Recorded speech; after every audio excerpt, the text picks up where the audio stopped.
Seja muito bem-vindo, seja muito bem-vindo a mais uma edição aqui do Resenha Cast, o seu podcast de Governador Valadares. Aqui você já sabe, todo dia é dia de episódio novo com uma pessoa diferente de uma área totalmente antagônica do personagem anteriormente entrevistado. E hoje, meus amigos, eu tenho a honra de poder eternizar uma grande história na história da advocacia de Aimorés e também de Governador Valadares. Falo dela, a advogada, doutora Natália Serrano, que me dá a honra da sua presença aqui no Resenha Cast, o podcast eternizador de histórias. Doutora Natália, primeiramente, seja muito bem-vinda. É uma honra do tamanho do mundo poder te receber. Obrigado por ter aceitado o convite. Bom dia, boa tarde, boa noite, depende do horário que vai estar nos acompanhando. Seja muito bem-vinda. Ei, Gustavo, o prazer é todo meu. Tamo muito junto. obrigada, tá? Me senti muito lisonjeada Obrigado. em receber esse convite de estar aqui com você, trazer um pouquinho, né, da minha história. Muito obrigada mesmo, tá? Tamo junto. Doutora, e para começar o nosso bate-papo, todos os anos que nós temos a oportunidade de viver e de vivenciá-los, eles acabam sendo capítulos da nossa história de vida. Então, todo ano que a gente viveu, desde quando a gente nasceu, todo ano ele é um capítulo no livro da nossa vida, no livro da nossa história. Para ainda pegar o gancho desse início de 2025, mas 2024 ainda foi na semana passada. Por exemplo, há uma semana estávamos no último dia de 2024. Feito esse pequeno preâmbulo, como que você caracterizaria o ano de 2024 no livro da sua vida? O ano de 2024 foi um ano muito desafiador para mim. Cada ano, claro, como você diz, né? Cada ano é um ano que a gente vai buscando desafios e, sem dúvida nenhuma, hoje em dia, tanto na profissão quanto também o pessoal, com essa vida doida que a gente vive hoje, né, questão de trabalho, muito, muito corrido e foi muito desafiador. Graças a Deus, como todo mundo, né, conseguimos vencer esse ano, o ano que passou, de 2024. E a gente tem que estar sempre em busca de novas oportunidades e sempre em busca de melhorar também, né? A gente enquanto pessoa, enquanto profissional. E estamos aí, né, em 2025 com uma grande expectativa de que seja um ano, se Deus quiser, de muitas bênçãos. Amém, amém. Como é que era a Natália Serrano nos tempos de escola? Natália Serrano no tempo de escola. Gente, quem está assistindo, meus colegas, né? Eu era uma menina muito levada. Nunca fui uma menina estudiosa. Minha mãe sempre, eu me recordo, minha mãe sempre brincava. A Natália só gosta de correr e de brincar. Atleta, olha. Com meninos e mais jogando bola. Sim. E eu era uma menina muito levada. Minhas professoras vão lembrar muito bem disso. Muito ativa, sempre fui muito ativa. E muito levada. Eu não parava quieta um minuto na escola. Em relação ao tempo de escola, é interessante notar que, é claro que existem exceções, mas normalmente o tempo de escola ele é o mais gostoso das nossas vidas. Pelo simples fato, e repetindo, é claro que existem exceções, pelo simples fato de ser o tempo onde a gente não tem muita responsabilidade, no sentido de normalmente, durante o nosso período escolar, a única responsabilidade que nós temos é o quê? Passar de ano para não decepcionar o pai e a mãe, para conseguir aquele presente no final do ano, para conseguir fazer aquela viagem com os pais, senão vai ficar com os avós ou com as tias. Então, é um tempo muito gostoso porque não tínhamos, melhor dizendo, as preocupações e as responsabilidades da famosa vida adulta. Feita essa pequena introdução, qual que é a grande lembrança que você tem dos tempos de escola? Aquele tipo de lembrança que quando você passa por uma das duas escolas que você estudou, em frente, na rua, quando você entra por algum motivo, vem na sua cabeça na hora. As brincadeiras que eu tinha na escola com algumas amigas, sabe? Um bolinho de amigas que eu tinha, e isso fica muito na minha memória. Na Nossa Senhora do Carmo, era uma escola muito tradicional, uma escola de freira, uma escola muito bonita, que hoje, inclusive, é a Unipac, a faculdade, inclusive, que eu me formei lá em Aimorés. É uma escola muito linda. E tem ainda, né, uma área muito grande, e a gente ficava ali brincando de criança. Eu tinha uma professora, a tia Ilma, assim, que ela, juntamente com essas colegas, com essas brincadeiras, a tia Ilma também, hoje, quando me vem na cabeça, hoje ela já não está mais aqui entre nós, eu me recordo muito dela, tenho muitas lembranças boas dela. Tanto de aprendizado e como vida também. Eu sempre fui uma criança, além, claro, de muito esperta, brincalhona, eu sempre fui muito chorona na escola. Eu chorava muito. Esses primeiros dias, eu ia chorando. E eu lembro da tia Hilda me acolhendo, assim, me pegando, sabe? E eu chorava nos braços. E de grande isso, porque eu não queria ficar longe da minha mãe. E a tia Hilda me acolhia, tinha, né, todo aquele momento acolhedor. Isso me deixava segura, Sim. muito segura na escola. Sobre as escolhas das nossas vidas. Cada escolha, tem aquela frase, né? Cada escolha é uma renúncia. O direito que te escolheu ou você que escolheu o direito para sua vida? Eu que escolhi direito para minha vida. Eu já fiz 6 períodos de administração lá atrás.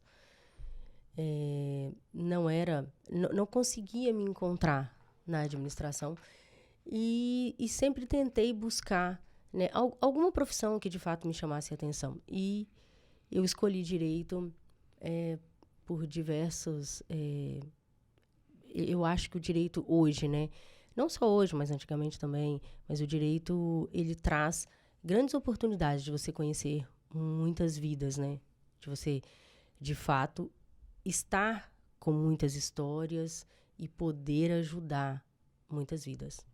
Em relação ao período em que você esteve inserida dentro da faculdade, do curso de Direito, qual que é a principal característica ou as principais características que a Natália Serrano tem hoje que você deve a tudo que você viveu na faculdade de Direito? Sem dúvida nenhuma, assim, hoje, olhando lá para trás, alguns professores meus e algumas matérias que eu tive, sem dúvida nenhuma, o meu caráter hoje, ele, claro, né, a gente vem lá de trás de muito com a questão de família, mas eu aprendi muito com o direito, a questão de, o nome já diz, né, direito, né, mas de tentar fazer o certo, de tentar, claro, né, a gente não consegue, de tentar levar o que é certo e tentar fazer o certo, mesmo que a gente não consiga. Exato. Em relação ao direito, eu vejo que, até por ter pessoas próximas que fizeram direito ou estão ainda cursando direito, eu vejo que é uma faculdade, é um tipo de curso muito específico, porque o profissional ali que vai se formar em direito, ele precisa ter consigo a seguinte ideia, que através do próprio trabalho ele vai salvar muitas vidas. Não igual um médico no sentido de cada tipo de profissão, e aí pegando o direito, né, um operador do direito e um operador da medicina, ele vai salvar vidas eles vão salvar vidas de formas diferentes. Exatamente. Dentro do direito, veio na sua vida o direito previdenciário. Por quê? A gente trabalha, né, com o direito previdenciário, uma parcela da população que necessita especialmente de atenção. Sim. Vou te dar um exemplo hoje das pessoas, né, que necessitam e têm direito e podem receber o BPC Loas, né, que é um benefício previdenciário. Tanto para aqueles idosos que se enquadram, né, no BPC Loas, até mesmo quanto aqueles portadores de algum tipo de deficiência que também se enquadram. O direito eu sempre tive, eu atuei na Secretaria de Assistência Social, fui secretária de assistência no meu município, e eu estava muito próxima dessas pessoas que, de fato, buscavam, né, a Secretaria de Assistência para buscar os seus direitos. E foi aí que eu tive esse olhar para a área previdenciária. Sobre a área previdenciária, é interessante notar, e aí eu como leigo, tá? Que, principalmente aliado ao direito trabalhista, durante o tempo da pandemia, mais uma vez, reforça a minha posição de leigo no assunto. Foram duas áreas que eu passei a ouvir mais do que outrora. Por quê? Com a pandemia, de fato, nós tivemos essas duas, né, como você disse, essas duas áreas, uma ascensão muito grande. Primeiro que foi um evento que aconteceu mundialmente, que mexeu com todos nós, né? E principalmente na área previdenciária. Hoje nós, vamos lá, o direito do trabalho, nós tivemos diversas empresas também que tiveram que se adequar. Eu lembro, né, antigamente a gente não tinha as audiências online. Hoje, a gente consegue fazer uma audiência online em todo lugar que a gente está no Brasil, né? Isso a gente dá graças a Deus, né, entre aspas, vamos dizer assim, da pandemia. Por quê? Porque a pandemia trouxe essas possibilidades, né, de forma virtual. Mas voltando ao que você me perguntou, de fato, nós tivemos muitas pessoas que ficaram incapacitadas e precisaram do direito previdenciário e tanto do direito trabalhista também. A gente vê um crescimento muito grande, né, de algumas doenças advindo lá da pandemia, algumas doenças hoje que a gente precisa analisar com cautela essas pessoas, né, cada caso, que com o advento da pandemia e ficaram com a doença, né, tiveram alguns traumas que vieram e a gente tem que analisar algumas doenças específicas que vieram lá de trás. Então, a gente precisa acionar o direito previdenciário, tanto o direito do trabalho também. Sobre o profissional operador do direito como um todo, talvez seja um dos profissionais mais importantes de toda a sociedade mundial, porque o nome mesmo já diz, né? Operador do direito, ou seja, luta pelos direitos que todos nós seres humanos possuímos. O que mais te encanta em ser advogada? Então, como eu falei com você, né, anteriormente, eu escolhi o direito, eu nunca pensei em ser, aquela advogada que está para uma...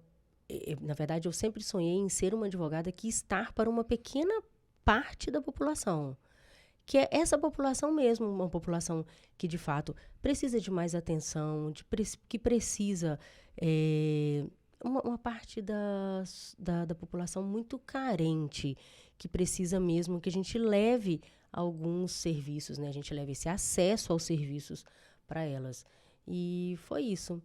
Em relação ao direito previdenciário, e é até importante elucidar e trazer ao público, mostrar ao público sobre quais são as áreas em que vocês, advogados previdenciários, ainda mais você como uma especialista, podem atuar e, consequentemente, pode correr atrás dos direitos de nós cidadãos.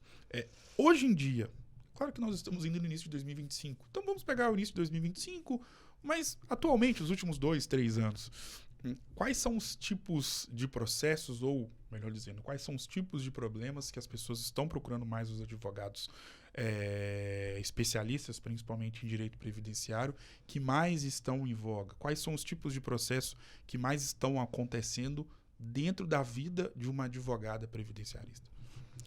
Então, eu vou falar mais um pouquinho lá do nosso escritório que a gente trabalha, tá?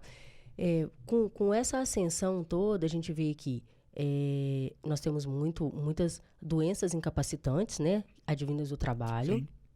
É uma área que a gente recebe muita demanda de muito cliente. Hoje nós temos também muitas crianças, né, que são hoje diagnosticadas com autismo e muitas delas, ou outras doenças também, a gente tem visto isso na prática, muitas mães vindo com laudos e que de fato precisam acionar, muitas delas têm direitos, né, de acionar para receber o benefício. Sobre a mulher advogada, e eu por muito tempo, mais uma vez, reforço a minha posição de leigo, de burro mesmo em relação à questão do direito, que eu não entendo nada e aprendo muito com vocês, advogados. Existe um certo preconceito em relação à figura feminina dentro da advocacia? Infelizmente, existe, Gustavo.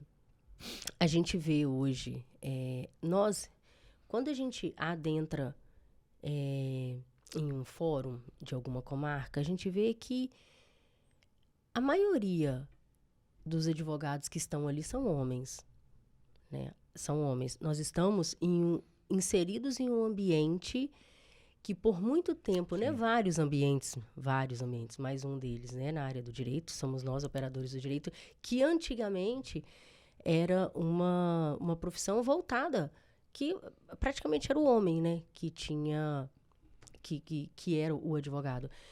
E, infelizmente, a gente, estando dentro de qualquer órgão que tenha maioria homem, a gente sente um pouquinho de discriminação, um olhar um pouco diferente para nós mulheres. E eu fico muito feliz, né, em vendo hoje quantas novas advogadas estão formando e quantas profissionais maravilhosas estão formando, que eu tenho oportunidade de conhecer, conviver, enfim. Mas, infelizmente, a gente tem esse olhar um pouco diferente para nós, mulheres advogadas. Qual que é a grande característica, ou melhor dizendo, qual que é o grande pilar que um advogado, independentemente da área em que ele milita, qual que é o grande pilar que um advogado precisa ter nos tempos atuais? A ética profissional. A ética profissional é um dos grandes pilares. Quando nós atendemos um cliente hoje, da mesma forma, vou dar um exemplo de um médico, né, que precisa guardar e respeitar o segredo do paciente, nós também, como profissionais do direito, sim. E hoje nós temos, infelizmente, ou felizmente, ou infelizmente, com a internet, a gente tem a gente tem que hoje pensar mais o que fala, pensar mais o que faz. E esse cliente, quando chega até a nós no escritório, a gente tem que ter uma ética profissional para que esse problema dele, para que seja, de fato, ele seja acolhido, mas e que ele seja, de fato, entendido e que essa ética seja respeitada. E existe esse tipo de movimento, porque eu já vi reclamação de vários profissionais, não só de Valadares, mas também acompanhando alguns fóruns, alguns artigos de profissionais de fora, aqui de Governador Valadares, até mesmo fora do estado, que, como você mesmo disse, é um tipo de característica que você pensa que é fundamental na função de um advogado atualmente. Se você está citando isso, eu imagino que você já deve ter visto ou já deve ter passado por situações onde faltou esse pilar fundamental. É isso? É exatamente isso.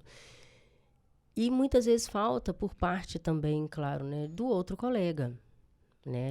O outro colega também, nós, enquanto advogados, nós temos que agir com ética na nossa profissão. E essa ética, ela abrange, né, diversos assuntos. Então, a gente tem que agir com ética, com zelo, com o assunto, claro, né, com o caso, com o processo do cliente. Vou fazer uma propaganda aqui do Domingo Espetacular da Record. E você vai entender. Aí você está se perguntando, Gustavo, o que você está querendo dizer?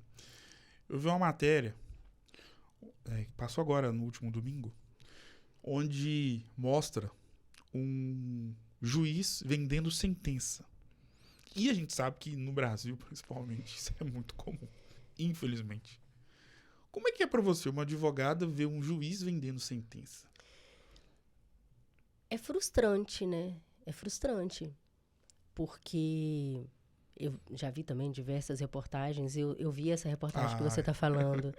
É frustrante.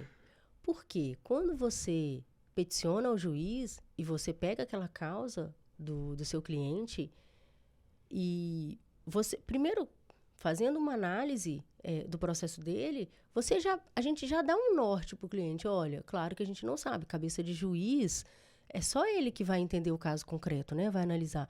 Mas quando a gente pega um caso, a gente já fala com o cliente por muitas vezes, olha, Você tem direito. Esse processo nosso aqui, com todas as provas que nós estamos apresentando, a gente vai ganhar, o direito é seu. Sim. E aí? E aí vem a sentença desfavorável.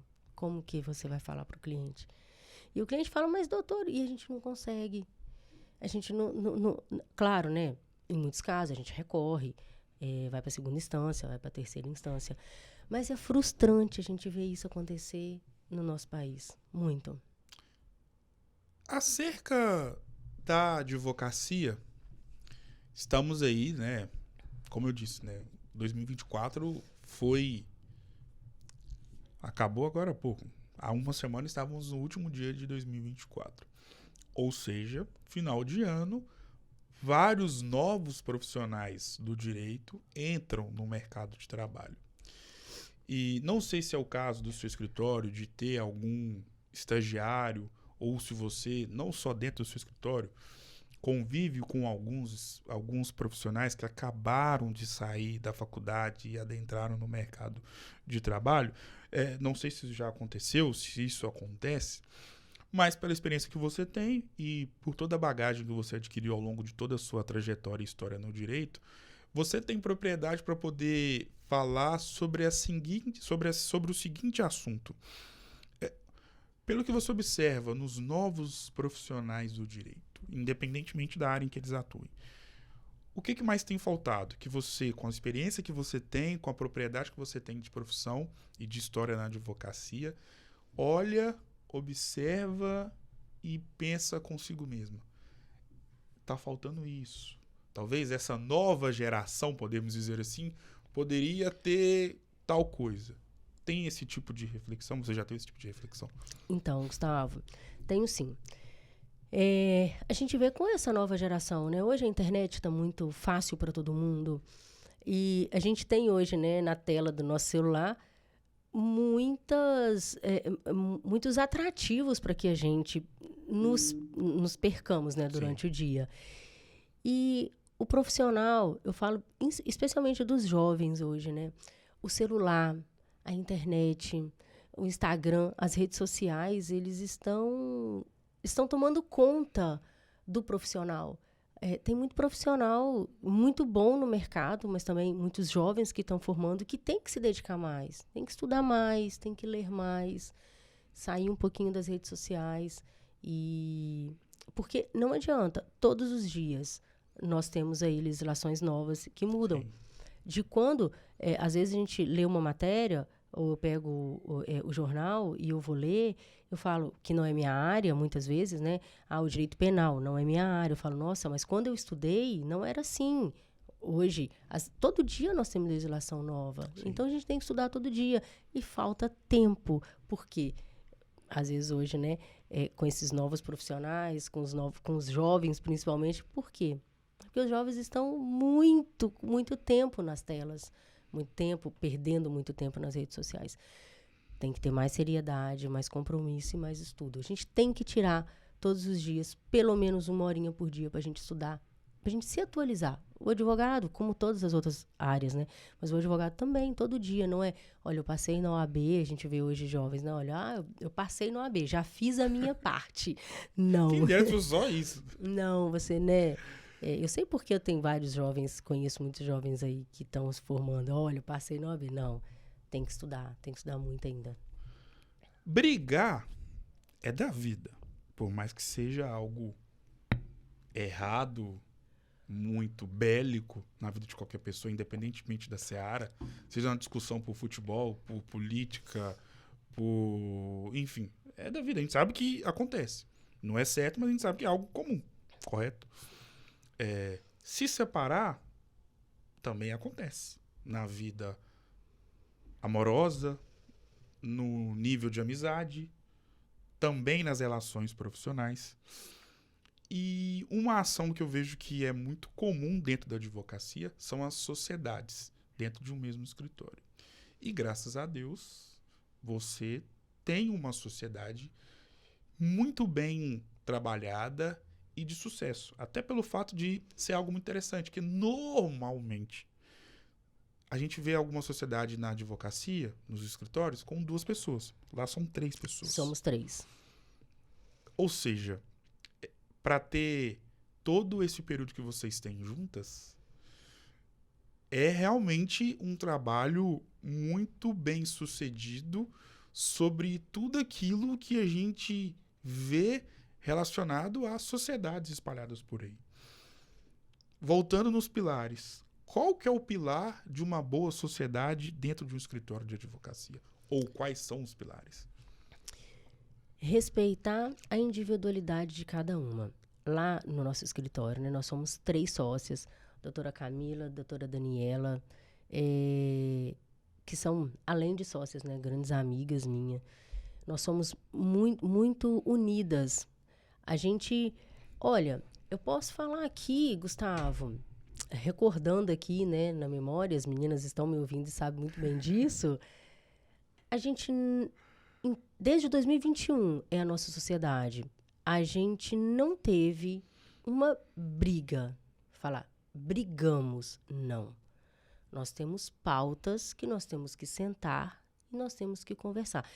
Mas a gente tem que respeitar a individualidade de cada uma, sabe? Eu vou falar eu sou uma pessoa muito agitada e eu quero tudo para ontem. Sim. Eu sou aquela pessoa que, assim, eu tenho que resolver tudo. Eu não deixo nada para amanhã. Tudo de hoje eu tenho que resolver hoje. E às vezes o seu colega de trabalho não é assim. Você tem que respeitar a individualidade dele, né? Mas isso é um trabalho que só com o tempo também, com a maturidade, as meninas também são muito maduras, sabe? E a nossa sociedade dá muito certo, tem dado muito certo, vai dar muito certo, se Deus quiser. São meninas muito responsáveis também, as 2. E nós estamos aí, graças a Deus. Como você falou, geralmente você vê 2. Mas eu sempre falo que se 2 cabeças pensam melhor que uma, 3 é melhor ainda. Exatamente, verdade, então, assim, melhor ainda. Então, estamos lá, graças a Deus, firmes e fortes. Qual que foi o maior sonho que você já realizou sendo advogada? Maior sonho? Eu ainda não realizei, mas eu vou realizar. Amém. Que é comprar minha casa. Né, que é o meu maior sonho hoje, enquanto advogada, é comprar minha casa. Mas isso é muito, claro, né, particular de cada um, Gustavo. Sonhos, assim, com relação, principalmente financeiro, sabe? Eu não tenho grandes sonhos financeiros, mas pensando aqui mesmo, eu vou realizar também meu sonho, é de fato ser uma boa profissional, sabe? Assim, no futuro das pessoas olharem para mim, sendo mais velhas, sendo também, tendo uma carreira, tendo mais experiência na carreira. Sim. Seu sonho, olha, eu olhei para ela realmente foi uma boa profissional, tá sendo, aí eu vou ter meu sonho realizado. Sobre ser uma boa profissional, você é uma profissional que muda histórias de vida. Por quê? Através do seu trabalho, você consegue recorrer e conquistar direitos de pessoas que às vezes nem sabiam que eram donas dos direitos que você, porventura, através do seu trabalho, conseguiu fazer com que elas pudessem ter. Qual que é a grande história ou o grande relato que você guarda consigo de uma ação, de um processo que através do seu trabalho você conseguiu mudar a vida desse cliente e pelo fato de você já ter muito tempo nessa área, imagino que já aconteceram vários tipos de relatos de muita gratidão por parte de quem foi ajudado por você. Mas você, do outro lado, com certeza tem que manter o profissionalismo, mas ao mesmo tempo todos nós somos seres humanos e somos suscetíveis a ficarem emocionados e até mesmo estabelecer uma relação de amizade com um cliente. Qual que foi a grande história mudada por você que você jamais vai tirar da sua cabeça? Então, são muitas histórias, mas sem dúvida nenhuma aquela história que tem uma criança envolvida, Sim. A gente fica... Aquilo marca, né, a gente para sempre. Uma criança que tinha um tipo de deficiência, e ela já tinha, a mãe, tentado por diversas vezes o benefício, e por diversas vezes foi negado. E aí nós entramos em uma batalha judicial nesse processo. E era uma criança muito especial, que precisava de muito cuidado. E esse momento, quando chegou, quando nós ganhamos a ação e a mãe recebeu, né, o valor, inclusive retroativo do que ela tinha direito de receber, e ela pôde comprar uma cadeira de rodas para essa criança. E aí me chamou lá e foi um momento muito emocionante. Muito, muito emocionante mesmo. A nossa vida parece como um livro, né? De páginas positivas e páginas negativas. São assim todos os livros que já foram lançados e todos que serão lançados por toda a eternidade. E o mais interessante, que pelo fato da nossa vida se parecer como um livro, todo livro que se preze, ele tem uma capa, tem um título, tem introdução, tem as páginas, tem a numeração das páginas, e tem uma outra coisa que começa com a letra C, que não é capa, mas que todo livro tem, e eu quero saber de você, se você sabe a resposta. Começa com a letra C? Todo livro tem. Todo, qualquer livro que você pensar, independentemente do gênero. Todo livro tem. Ai, Gustavo.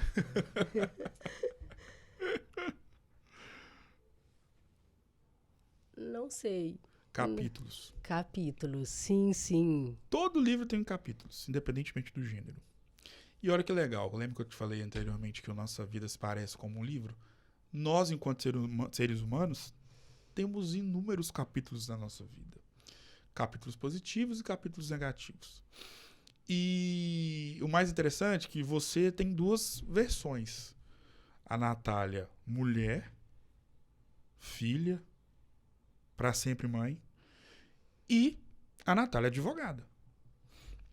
E pelo fato de termos capítulos na nossa vida, e pelo fato de nós sermos versões, várias versões, então você tem a sua versão profissional e a sua versão pessoal, a sua versão CNPJ e versão CPF.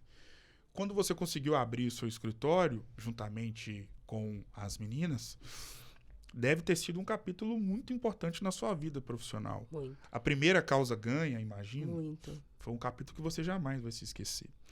Do outro lado, temos outros capítulos na nossa vida pessoal que são únicos, marcantes e inesquecíveis.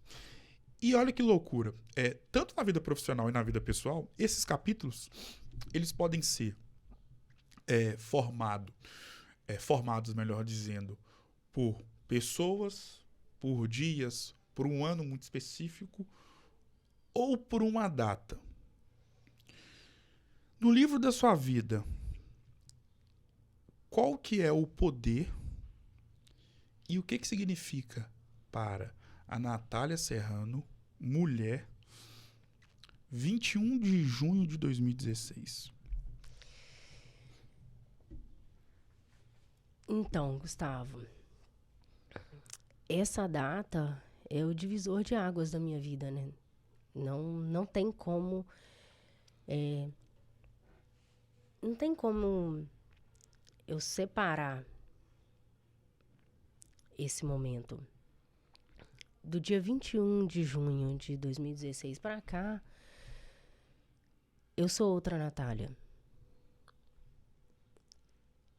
Eu tento, né? Todos os dias, né? Com acordar. Eu tento, todos os dias, levantar, trabalhar com esse evento que aconteceu na minha vida. Qual que é o poder da Lulu na sua vida? Porque a partir desse momento, ela se transformou numa estrela. Qual que é o tamanho do brilho dessa estrela na sua vida? Eu só estou aqui hoje, Gustavo, falando com você exatamente porque eu tenho essa estrela me guiando, sabe?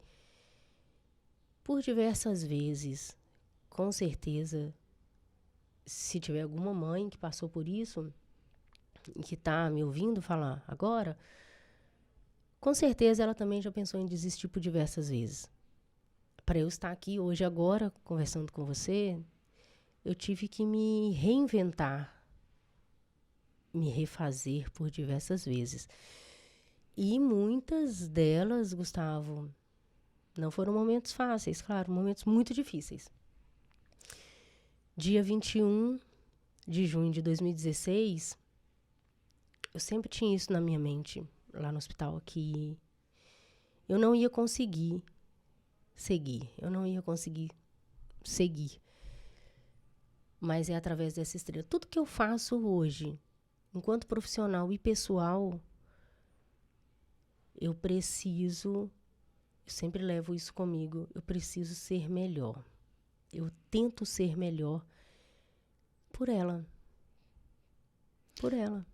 Você disse que desde dessa data, com certeza foi a terça-feira mais triste da sua vida, você viveu um processo de transformação, ou melhor dizendo, de reinvenção.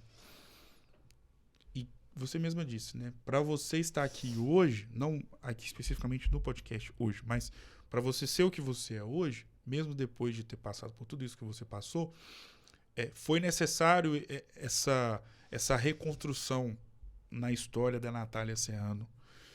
O que foi mais importante para você não ter desistido?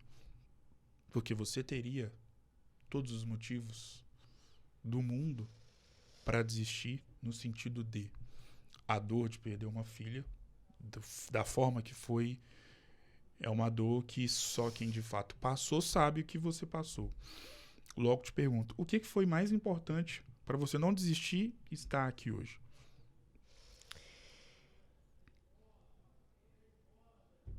Com certeza. É a minha esperança do nosso reencontro. Eu acredito nesse reencontro. E eu espero ele todos os dias.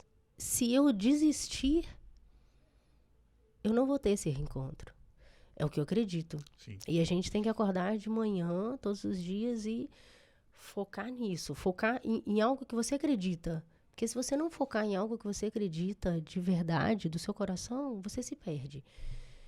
Independentemente de religião, eu acredito no nosso reencontro. E eu acredito que se eu desistir, eu não vou reencontrá-la. E é o que eu quero. Eu acordo todos os dias pensando nisso, no nosso reencontro.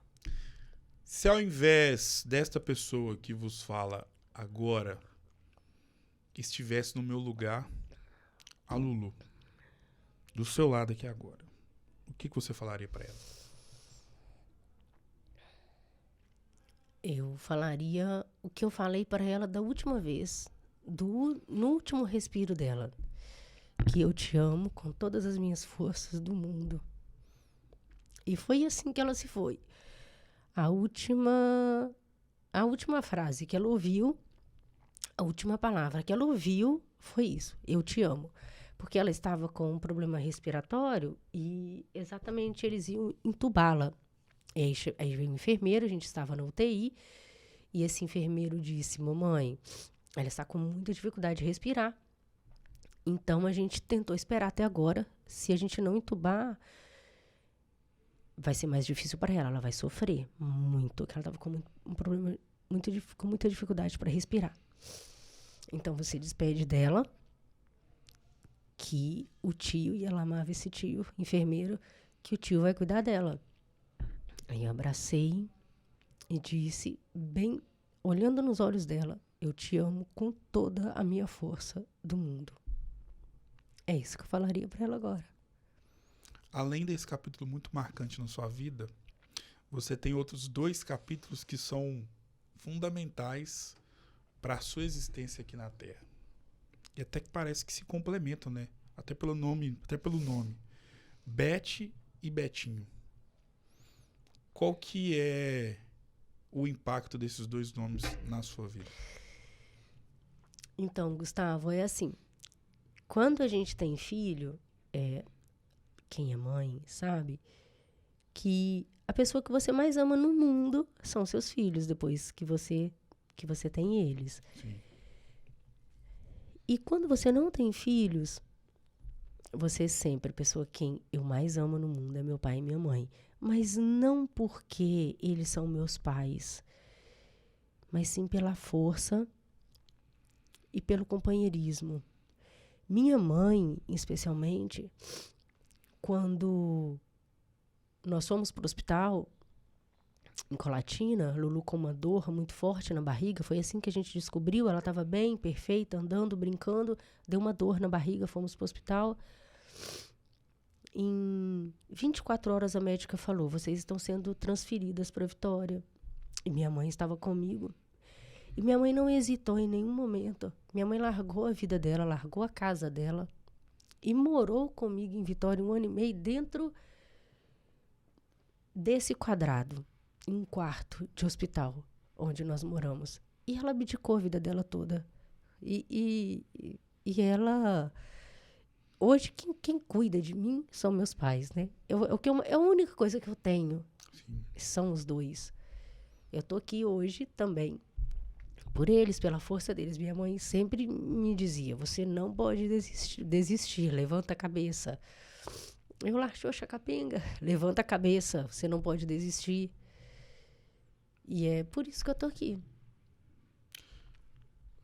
Nós, com os nossos pais, assim, como em tudo na nossa vida, mas os pais, eles possuem essa importância pelo fato de, né, através deles veio a nossa vida.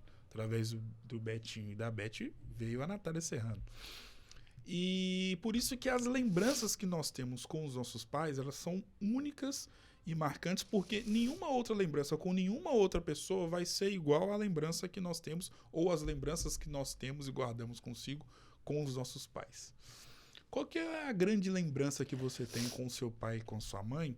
E ela pode ser uma conversa, pode ter sido uma bronca lá na infância que se viu como um conselho, pode ter sido um abraço, pode ter sido uma viagem, enfim. Qual que é a grande lembrança que você tem com seus pais? Que às vezes eles não lembram, eles vão ver a entrevista, com pai e mãe sempre vê a entrevista do filho. Mas você se lembra e eles vão ouvir você falando e falar, não, eu não lembro desse dia. Mas você nunca vai esquecer. Eles vão lembrar. A gente morava lá no Córrego Todos os Santos, que é uma zona rural, no distrito de Imorés. E a gente morava lá na zona rural e tinha um rio. E nossa casa era bem próxima ao rio. E a gente costumava, né? Não tinha outra coisa para fazer, a não ser tomar banho de rio. E o meu pai e minha mãe, sempre quando a gente saía de casa, sempre juntos, aí meu pai e minha mãe brincavam. Vamos ver quem chega primeiro no rio. E nós saímos nós três correndo e sempre eu ganhava. Sempre eu ganhava. É uma lembrança muito especial. E a gente ficava ali na beira do rio, no córregozinho, ali brincando com pedrinhas, né? Era tudo muito simples, né? Brincando com pedrinhas, brincando. Tomava banho de rio. É uma lembrança muito boa de quando eu morava lá na roça, muito boa. Não tinha água, não tinha luz, né? Não tinha água encanada também, mas não tinha luz. Eu morei lá nessa casa até 7 anos de idade, mais ou menos. Agora é o jogo das palavras. Vou citar nomes ou palavras. Você vai defini-los ou defini-las com uma palavra. Podemos ir? Pode. Vida. Deus. Deus. Amor. Medula óssea. Importantíssimo. Lulu. Tudo que eu tinha e tenho. Beth. Amor. Betinho. Amor. Direito. Gratidão. Advocacia. Amor. Natália Serrano. Guerreira. Governador Valadares. Amo de paixão. Superação. Lulu. Morte. Consequência. Agora é o jogo do superestimado e subestimado. O superestimado, normalmente a gente não fala essa frase durante os nossos dias. Nós trocamos ela por uma frase. Não é isso tudo. É difícil você ver alguém falando, não, usar a palavra superestimado durante uma conversa. Mas a gente usa muito a frase, não é isso tudo. E isso serve para uma comida, para uma bebida, para um carro, para uma cidade em que você viajou, para um jogador de futebol, para um restaurante, enfim. E o subestimado é justamente aquilo ao contrário do superestimado. É aquilo que você gosta, dá muito valor, mas você vê que muita gente não dá a mínima e você fala, gente, isso é subestimado. Como é que não pode gostar dessa comida, dessa bebida, dessa escola? Enfim. Podemos ir? Podemos. Me fale uma comida superestimada na sua visão. Você pode até já ter comido, mas você fala, não, não é isso tudo. Caviar. Já teve a oportunidade de comer? E realmente não é isso tudo. É igual como diz a música do Zeca Pagodinho, né? É exatamente isso. Me vale uma bebida superestimada na sua visão. Whisky. Me fale uma banda, cantor ou cantora, independentemente do gênero musical. Superestimado ou superestimada na sua visão. Você não escuta de jeito nenhum. E você vê muita gente ouvindo e você fala, gente, como é que pode ouvir uma coisa dessa? Anitta. O que as pessoas superestimam? Na verdade, não as pessoas. O que os profissionais como um todo superestimam demais na advocacia que você, com a experiência que você tem, olha e fala, isso não é o mais importante, isso é algo superestimado pelos profissionais. Dão muito valor para algo que você para e pensa, não é o mais importante. Na sua visão, claro. Os valores contratuais, por muitas vezes. Me fale uma bebida subestimada. Aquela que você gosta muito, mas você vê que muita gente renega. Alcoólico ou não, tá? Caipirinha. Ah.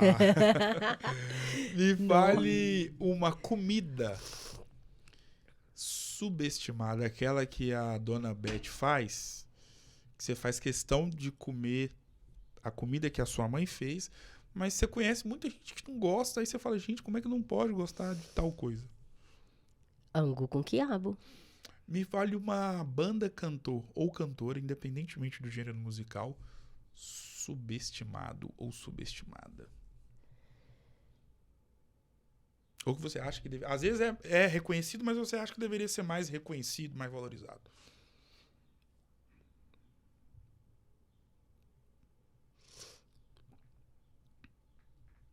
Ai, Gustavo, você me pegou agora. Tem aquele cantor, aquela banda, aquela dupla, aquele grupo que você escuta, mas você vê que muita gente torce o olho.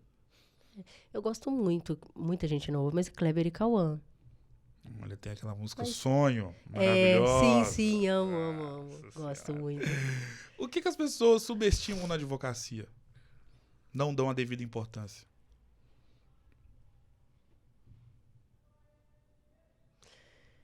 Ao próprio advogado, por muitas vezes, sabe?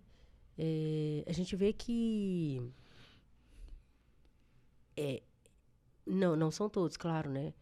Mas até nós mesmos, alguns colegas advogados também, não se dão tanta importância ou tanto valor, não se colocam no lugar que deveriam estar. Não numa Sim. posição superior, mas Sim. sim numa posição de importância, de suma importância na vida, na sociedade. Exatamente. Defina a sua vida com uma palavra. Superação. Defina a sua história de vida com uma frase. Eu não entendo, mas eu aceito. Defina essa conversa com uma palavra.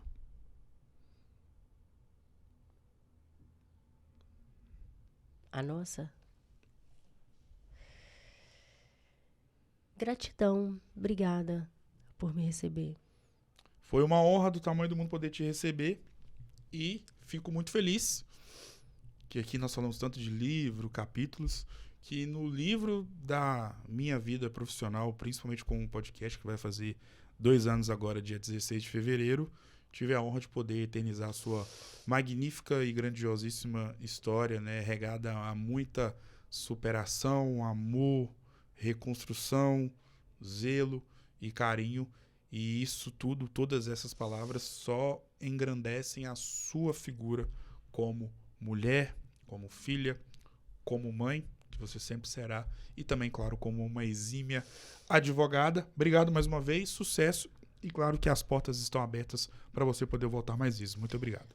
Eu que agradeço, Gustavo. Um 2025 maravilhoso para nós, tá? Para todos nós, Amém. em nome de Jesus. Amém. Obrigado mais uma vez, doutora Natália Serrano. O Resenha Cast de hoje, para lá de especial, vai ficando por aqui. Um grande abraço e eu volto em uma próxima oportunidade. Até mais.